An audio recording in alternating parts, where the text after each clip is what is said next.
Daf Yomi Tractate, Sanhedrin, page 69a. Top of the page with the words V'Rachmana.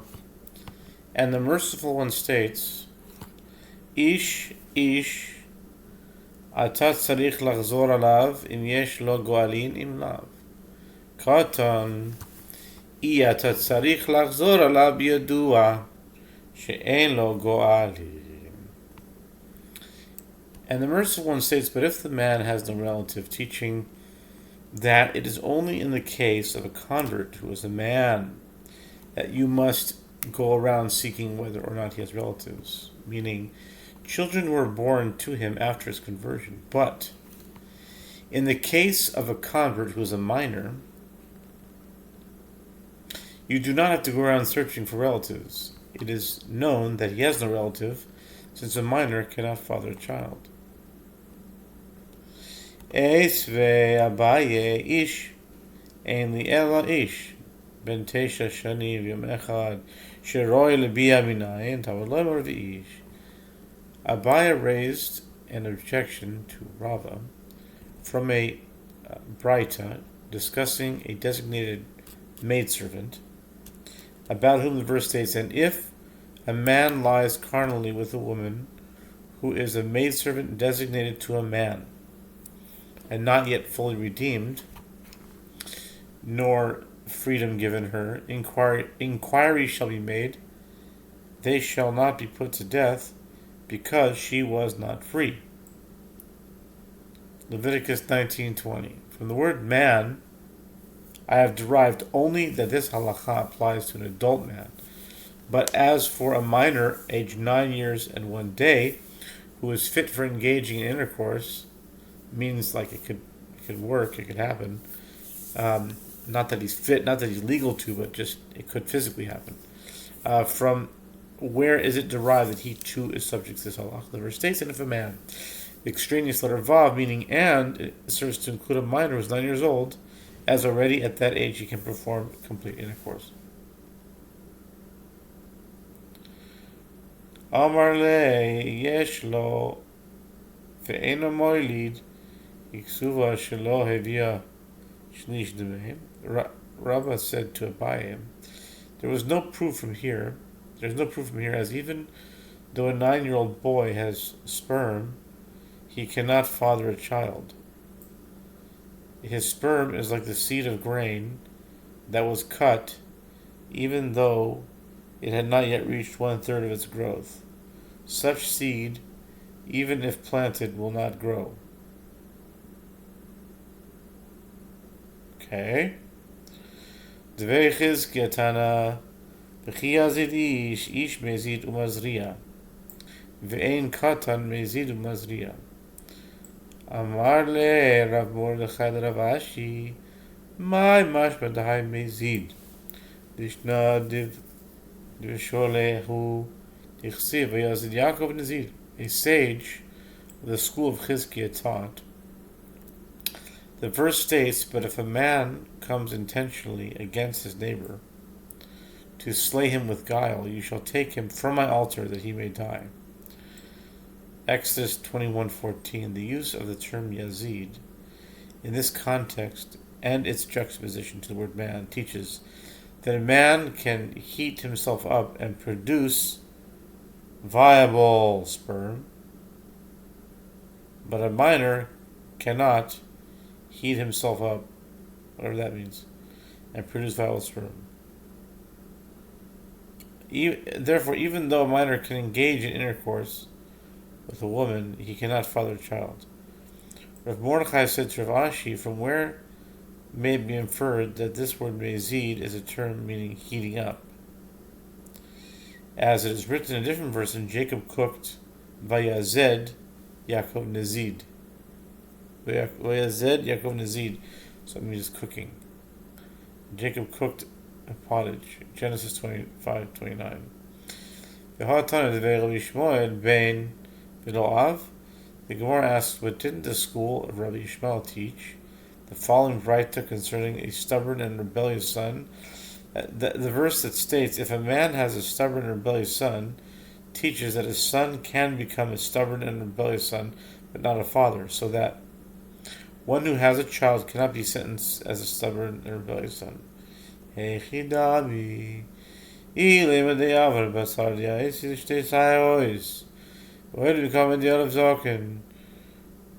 Mi ika shehu kuleha, hai veha amrav krus pedai, kol yamav shel ben sere moire, eno el shlosh chadash milvad, el alav dimavid mekamed el esesh nesayrois, oel mekamed delak v'zoken, ushma mina katan moilid. The Gemara asks, what are the circumstances if we say that his wife conceived after he grew 2 pubic hairs, and the baby was born before he grew a beard around the lower? And is there such a long interval between these two times to allow for carrying the child to term? But doesn't Rabbi Kruspadai say the entire time during which it is possible to judge and sentence a stubborn and rebellious son is only 3 months, the time between the appearance of 2 pubic hairs and the growth of more hair? Consequently, it is impossible for a child to be born to the stubborn, rebellious son during this period. Rather, it is not that his wife conceived before he grew 2 pubic hairs, and the baby was born before he grew a beard. And you can learn it from a minor can in fact father a child. It depends on the person, Low. Some kids mature faster than others, physically. Maybe one 9-year-old kid could. Maybe another 9-year-old can't. Can't say for sure for everybody. Low. No. Oh yeah. Oilam David Basar Vais in Chase Tyrus. ואוי לי בס דרך זוג. לקחת זוי. כי הסחודים המערב הבן. ולאור לכל השיער. The Gemara rejects this reasoning. No, actually, you can explain that his wife conceived only after he grew 2 pubic hairs. And the baby was born after he grew a beard. And as for that which is difficult for you based on the statement of Chris Vidai, and the halacha governing the stubborn and rebellious son applies only for 3 months, it can be explained as follows. When Avdivi came from Eretz Yisrael to Babylonia, he said that they say in the West, meaning Eretz Yisrael, that the term son teaches that only a son can become a stubborn and rebellious son, but not one who is fit to be called a father. That is to say, the verse does not exclude someone whose child was born during this period, rather one whose wife conceived during that time, so that he is fit to be called a father. Gufa. Returning to the matter itself. Amar Krusbadai, Amar Rabbi Shabsai. 2 very unusual names. Krusbadai, you don't hear so often. And Rabbi Shabsai. Yeah. Anyway. Call Yabav Shabbat Sir Bayer. Eino Elo Shlosh Chodashim Milvad. V'hanad Nad Mishya Bishnisha Az Yaakov Zakon. Yaakov Zakon Afal Gav Dela Milo Shlosh Chodashim Milo Shlosh Chodashim Afal Gav Delo Yikif. Returning to the matter itself, Rabbi Krusbadai says that Rabbi Shabtai says the entire time during which it is possible to judge and sentence a stubborn rebellious child is only 3 months. The Gemara asks, but didn't we learn in the Mishnah that a boy can be judged as a stubborn rebellious son from the time he grows 2 pubes until he grows a beard around the pube? This seems to indicate that his liability depends on his physical maturity and not on any specific time period. The Gemara answers if he grew a beard, and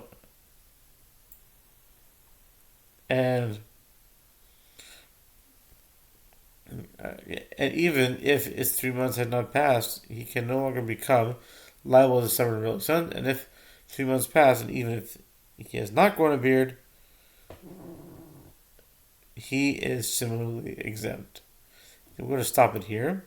I'm going to continue. We're going to pause it here, continue it elsewhere. So I'm starting to fall asleep. And where were we? Okay.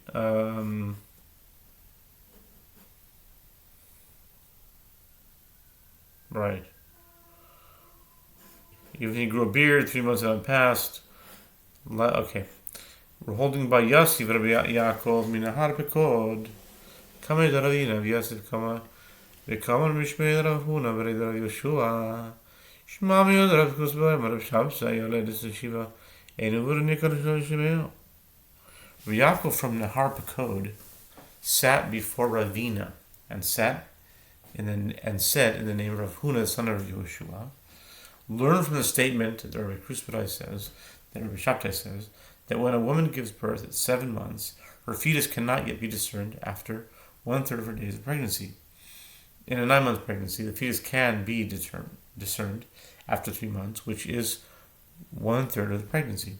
In the case of a pregnancy that lasts 7 months, the fetus cannot be discerned at the end of 1/3 of the pregnancy. And after two or 1/3 months, but after 3 months, as in a standard 9-month pregnancy.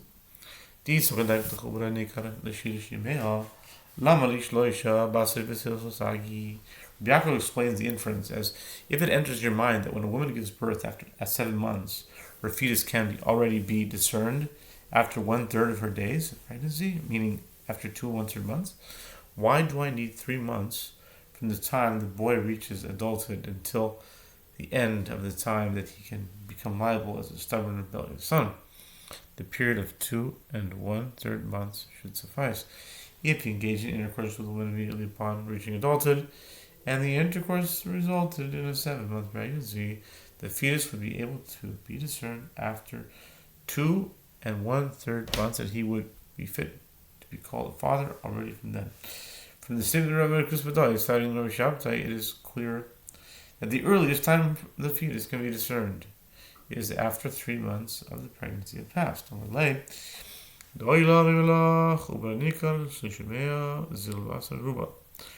Ravina said to Rabbi Yaakov, actually, I can say to you that even when a woman gives birth at 7 months, her fetus can already be discerned after 1/3 of her days of pregnancy.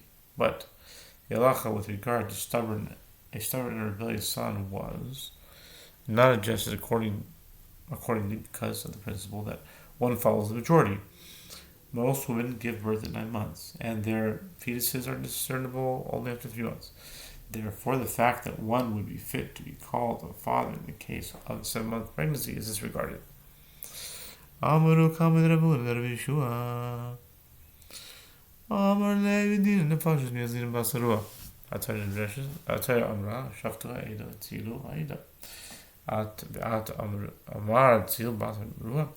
The sages stated this answer before Rav Huna, the son of Yehoshua, whereupon he said to them, but do we blindly follow the majority in cases of capital law and not judge each case on its own merits? Doesn't the Torah state, and the congregation shall judge and the congregation shall deliver? Numbers 35, 24, and 25. From which it is derived that the court may make every effort to find exculpatory arguments in support of the accused. And yet you say that one follows majority? If it is possible that already 2 and 1/3 months are stubborn and rebellious son will be fit to be called father, from that time on, he should be exempt from punishment.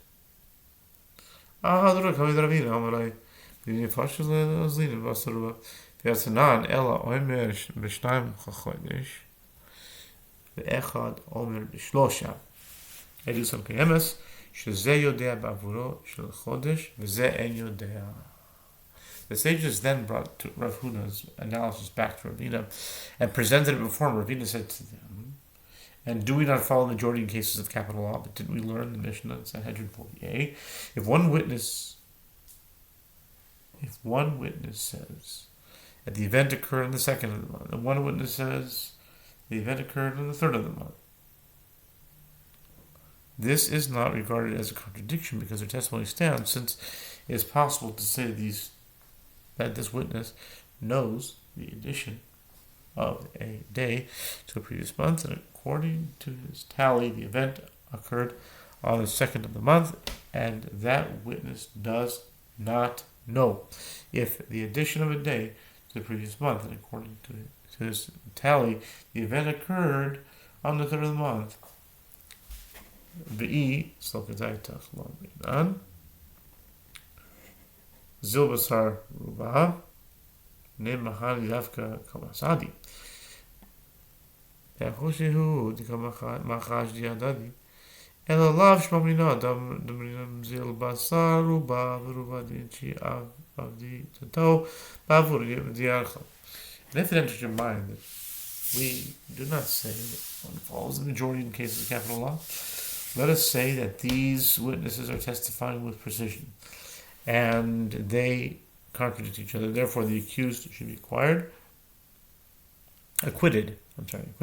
Rather, it is not because we say that one follows the majority, but the majority of people are apt to err with regard to this addition of an extra day to the month.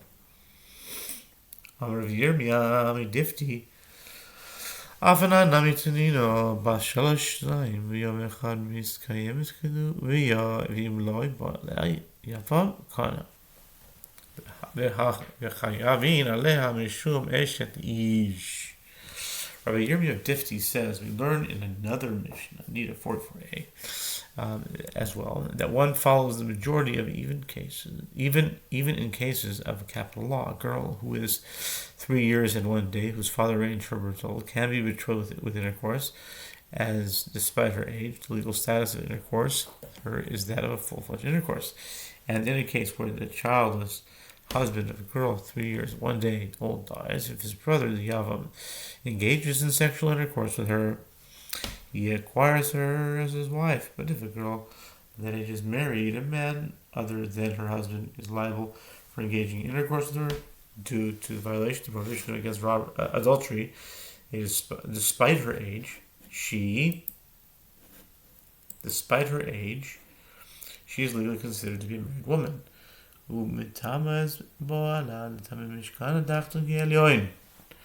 says the coin אחרת בתרומה בו עליה אחד מן הפסולים פסל לה מן הכהונה ואם בו עליה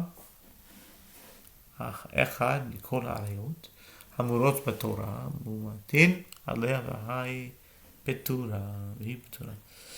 The Mishnah continues, and if she is impure due to menstruation, she transmits impurity to one who engages in intercourse with her, who then renders all items designated for lying beneath him impure, like the items designated for lying above him. If she marries a priest, she may partake of truma like any other wife of a priest if she is unmarried, and one of the men who is unfit for a priesthood, for example, moms or halal, engaged in intercourse with her, he has disqualified her from marrying into the priesthood. And if she is the daughter of a priest, she will be disqualified from partaking in truma.